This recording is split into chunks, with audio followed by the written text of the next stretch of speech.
Tonight, we are joined by Laura Van Tyne for the third or possibly fourth time on our channel. We've done a few episodes with her. She's been on the roundtable for some other conferences. She's with the Karmic Path.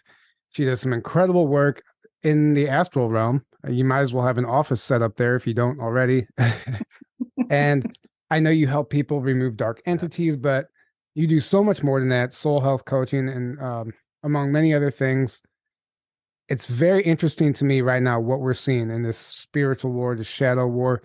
I've been at the receiving end of these attacks from the astral realm for years, and I've noticed their tactics, their strategies morph over the years, and they're getting a lot more.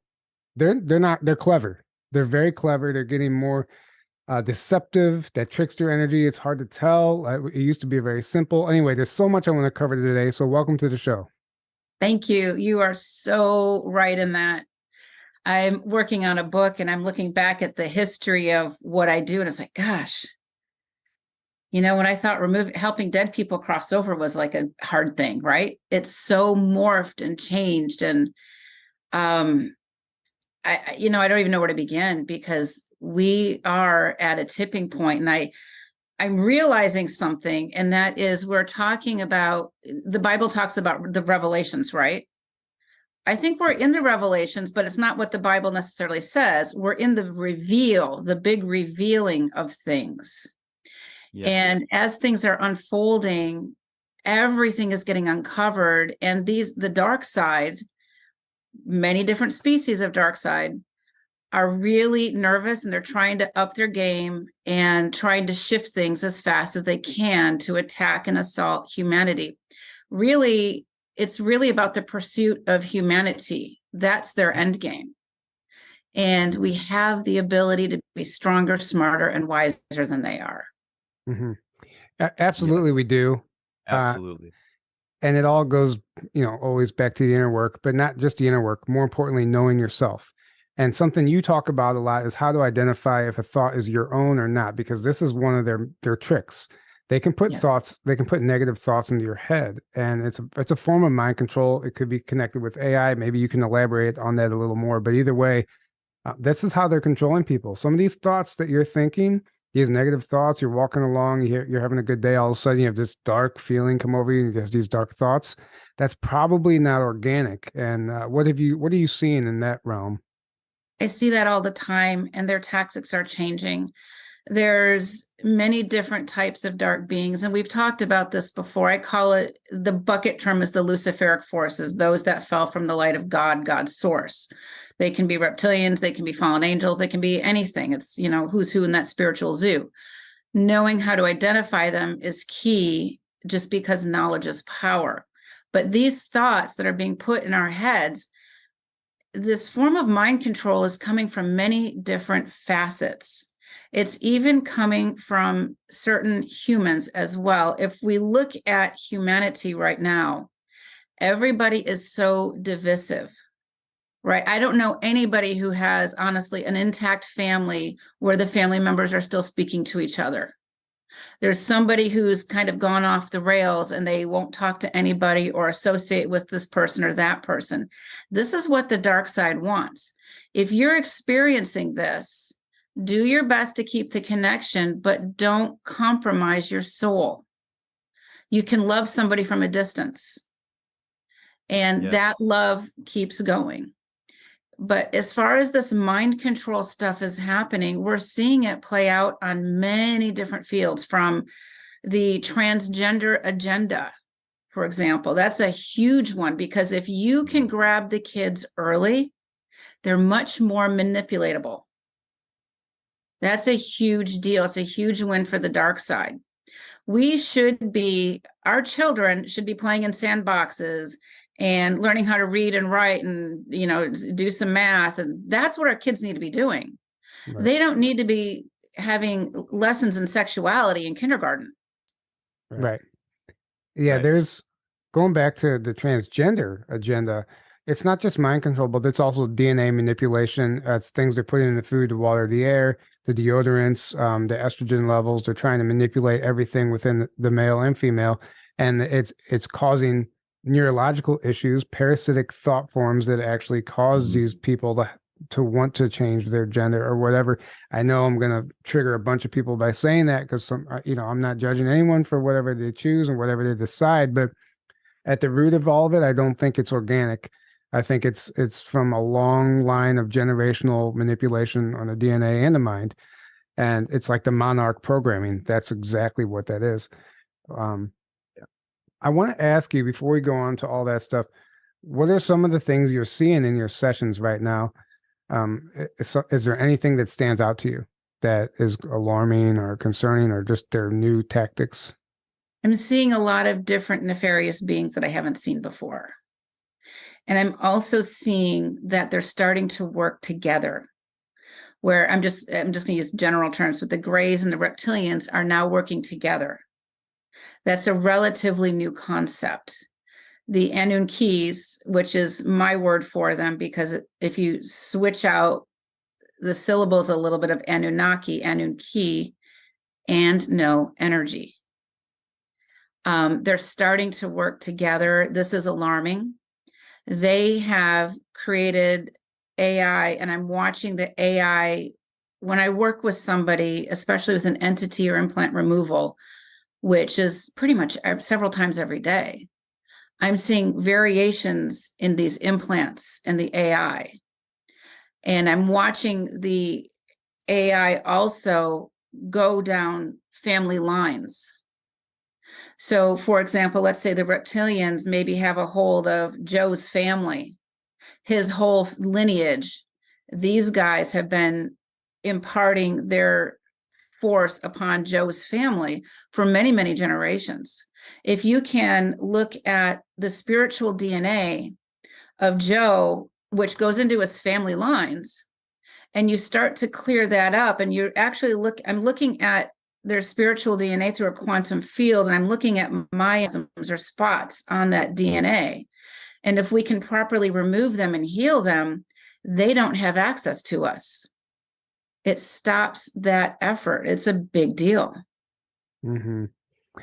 Right. Healing it's the most important thing you can do, because it's like the food source to them is the low vibrational emotions. They feed off the emotions of fear, suffering, sadness, grief, anger. So when you look at the control system on the planet, everything is designed to keep you in those states for a reason, because that's what they feed off of, and that's how you're way more easily controlled and manipulated. So these beings, that's the food source. So the more you heal and the more you can raise your vibration and stay in a loving, unconditional loving state, that's like kryptonite to them. That's the energy they can't stand, right? They can't like, handle it, right? You can't handle it. So it's like almost like protection is important. All these things are important, but it's almost like the most important thing is to make sure you're in as healed as possible and in that state as much as possible. Right. Oh, you mentioned also, this reminds me, you mentioned in one of your videos, AI transcends dimensions. Can you explain that a little bit? Well, right now, everybody's all excited about GPT chat and all of these other elements, right? Yeah. It's this new technology, blah, blah, blah. Well, this AI stuff has been around for hundreds of years, I believe. And it's this, what we're seeing is the tip of the iceberg. So when you look at the tip of the iceberg, what we need to look at is what's below the iceberg. How large is that, right? AI has been here for a long time. It puts thoughts in our heads. It gets us to do things that our soul would never really do. I have seen when I work on people where the AI is so strong within the person, and it goes back for several generations within that soul, they literally look like the Borg. They've got these black encasements on their arms, and I mean, I've seen it. Removing this stuff is really difficult, but it's doable. And when I work with somebody, we work together as a team, because that way you understand what's going on too. And because I can tell you anything, but how do you know I'm right? Right? Yeah. Yeah. Right. Exactly. And this also gets into these apps that are out now, which I know you're aware of, that they're like spirit guide apps that help you connect with your higher self or whatever spirit guide, whatever it is they want you to connect with. You don't need an app to do that. Now this is super deceptive. What are you seeing as far as that goes? This, I've been talking about this a little bit, the concept of spiritual bypassing. This is a gross form of spiritual bypassing. An app is not going to do these things for you. And the app is it's no different than the charlatan psychic. They give you just enough truth to hook you in.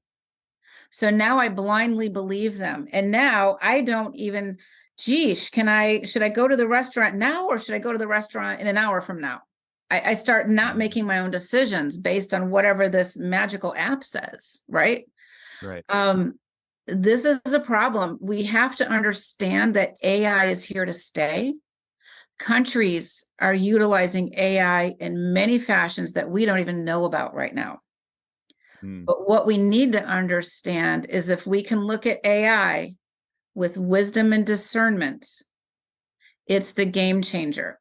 A form of AI is simply voice to text in a way, or predictive analytics when it's predicting the next word. That's AI too, right?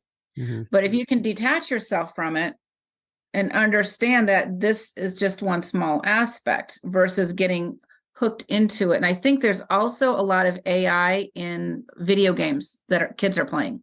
Mm-hmm. Oh, yeah. Because video games are extremely addictive, especially for, I'm going to say teenage boys in general, but male and female. Video games are extremely addictive. If you can't put your video game down for 2 days without thinking about it nonstop, there's an addiction. What is the AI that's coming through that Wi-Fi in your home?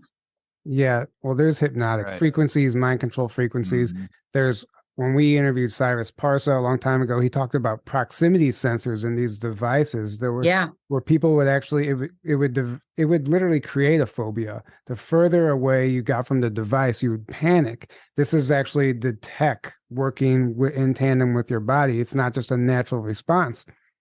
And there's been studies done on just the amount of screen time on children. You give children an iPad for 5 minutes, take it away, they're okay. 10 minutes, they complain a little bit, but after 15 minutes is when they start throwing a fit and they start becoming violent and they'll throw a tantrum. Why is that? It's not just, there's something there beyond just looking at that screen. And these are issues that people don't really think about. They don't realize how detrimental it actually is to our soul health. And these things are rewiring our kids' brains. The adult brain is pretty much hardwired for the most part, but kids' brains are very malleable, right? They are changing and growing so fast. And this is also true with adults and cell phones, right? Yeah. Right. You take your cell phone away and do you start twitching? No, I'm kidding. But not. Well, that's what I mean by the proximity sensors. Like the farther away you get from your phone, like some people panic. I see it. Even me sometimes. I'm like, where's my phone? And then I relax. I'm like, oh, I don't need it. Now I get to the point where I intentionally go to the grocery store and go shopping without it, and I'll leave it somewhere on purpose. And it's weird at first, but it's so freeing. It's amazing. It's like, wow. It is, right? And people are like, well, what if there's an emergency? I'm like, there's like a million, everyone has a phone. Like I'll find a way, and I feel protected anyway, Well, and what did we do before this constant contact, right? Right. If there was an emergency, we had to figure it out. So yeah. Right. Yeah. You're gonna say something? Or landline. Right. Yeah. Yeah. We didn't all have computers on us at all times where we could. Yeah. It's like everyone's. It's like we're being entrained to never have any silence or stillness too, because it's like every second of free time you have to like pull out your phone and be like doing something on it. Right. And that's a part of the degradation of the soul also, right? Because what it does is these things emit irregular energy waves. So and they poke at us. Our auric field, we all have, or in theory, we all have an auric field, right? That force field around us that protects us, that guides us. I mean, the more we can create a healthier soul, the larger that field becomes. So that way I can sense danger even before I'm in the room or wherever I'm at, because my field is so big and strong. Yeah. That's another aspect of it. And these things break apart that force field. And, I'm guilty of it too. I've got my phone with me almost all the time. We are back with David Icke. And David, you were just talking about suppressing information to the masses and creating not only a virtual reality with a headset, but a virtual reality via the media we consume to control those masses. But those that think that they're at the top of the pyramid doing these rituals, communicating with these entities, what's in it for them? What's the promise? Well, if I could come to that in a second, if I just finish this point, which goes on from the computer decoding Wi-Fi, in effect, that's how we're creating our reality. And this is mainstream science now. But they just don't put the dots together. They're too busy competing for funding and prestige. The five senses, which is the point at which we connect with this simulation field, they are decoding waveform information, frequencies. That's what they're doing. I mean, sound waves being decoded by the ears, that's pretty bloody obvious, but all the senses do that. And what they do is they turn those frequencies into electrical signals, which they communicate to the brain. The eyes are the same. And there's different areas of the brain that specialize in decoding the different senses. And then the brain puts together a reality that we perceive as the external world. But it's not. It's in here. It's being decoded by the body. And, imagine this. If you look at virtual reality games, just go on the internet and find some compilations of people with headsets on, right? And what is it? It's a headset. And some of the more sophisticated ones have the gloves, which are tapping into the touch senses, and the ears, the audio for the hearing senses. What are virtual reality games doing? They are tapping into and overriding the five senses. So instead of decoding an empty room, which you're actually standing in, they're now decoding a bloody lion or a tiger coming at you or some demon. And you look at the reaction of people. It's extraordinary. They are screaming. They are jumping around. They're falling over. And all they've got is a headset on. And what they can do is take the headset off. And they go, pew. It was just a game. But what if this was your headset? That actually the body is encoded to decode the matrix.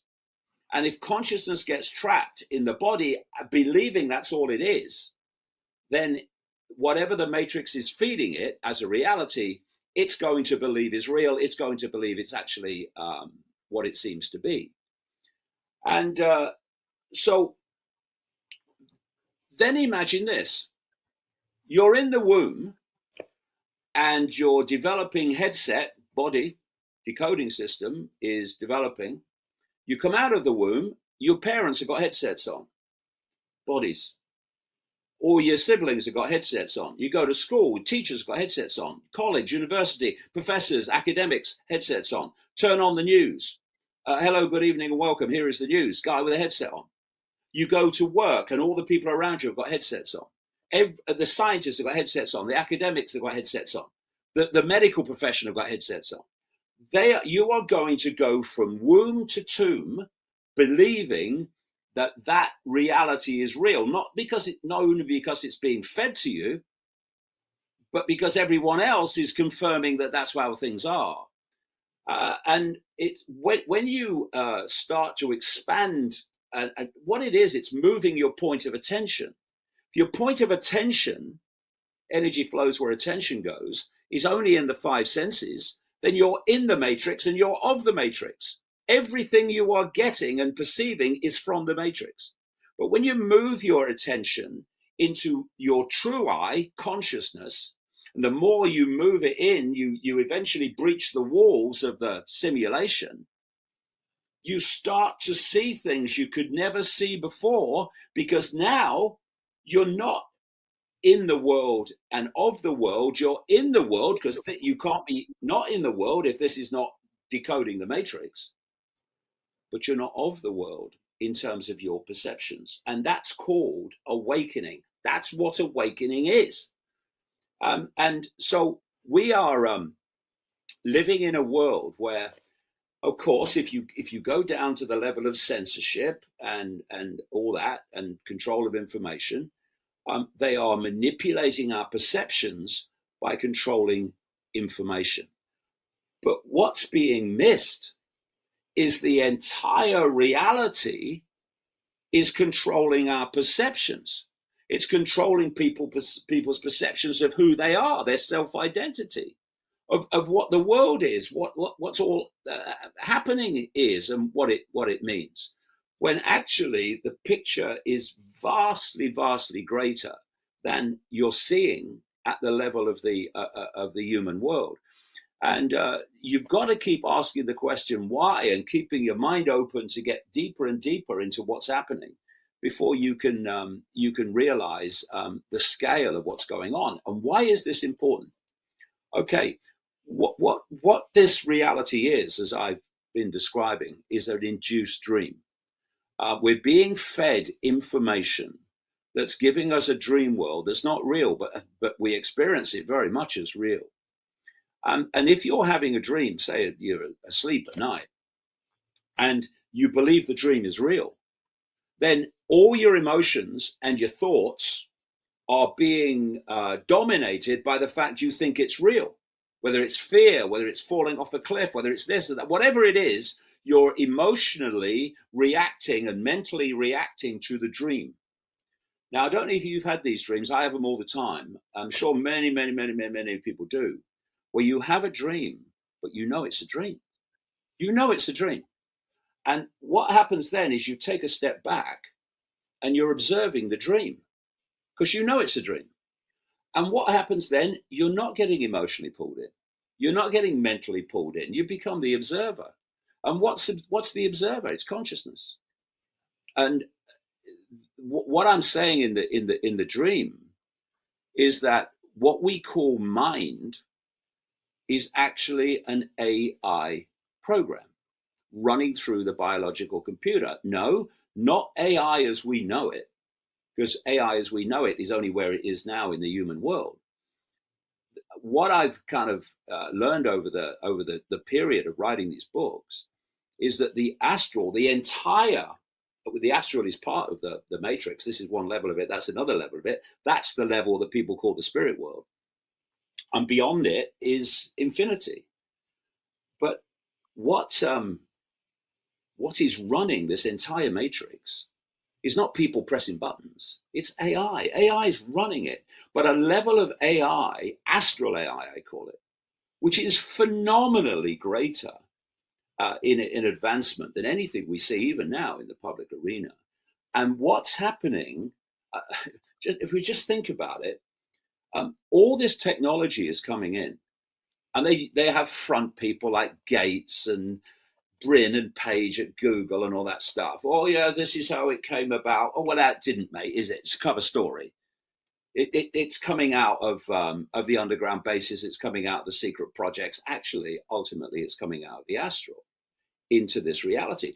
This is why the simulation reality that we experience is being mirrored by the AI computer reality that's coming in. It's because the same force is behind both of them.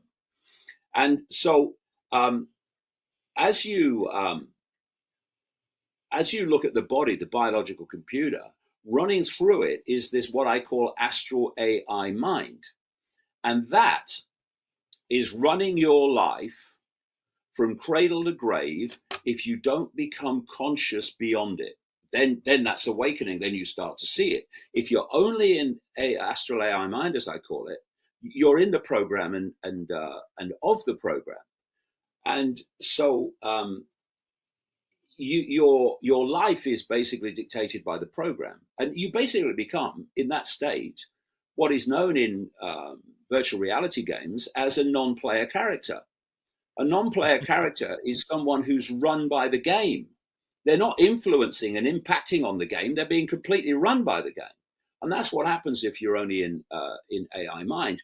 And you know, whether you've ever experienced this, I mean, lots of people have, but there's a lot of these kind of spiritual things, courses and what have you, do it, where you just take a step back consciously and you observe your thoughts.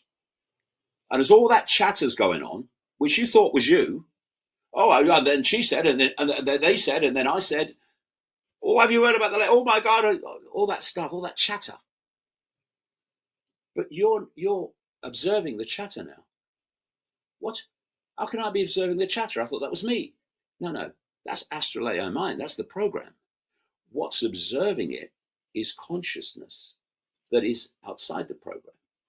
And so this is what awakening is. We're actually awakening from this software program, is basically what it is, that we call mind. And this is why if you look at all these spiritual various expressions of so-called spirituality, again and again, the Eastern religions and others, the New Age, which is just the Eastern religions gone West, they'll say, to reach a state of enlightenment, you've got to get beyond your mind. So my question was, well, what's the bloody mind then? What is this barrier they're all talking about you have to get over to reach enlightenment? It's AI. It's Astral AI. And to get on to enlightenment, you have to go into consciousness.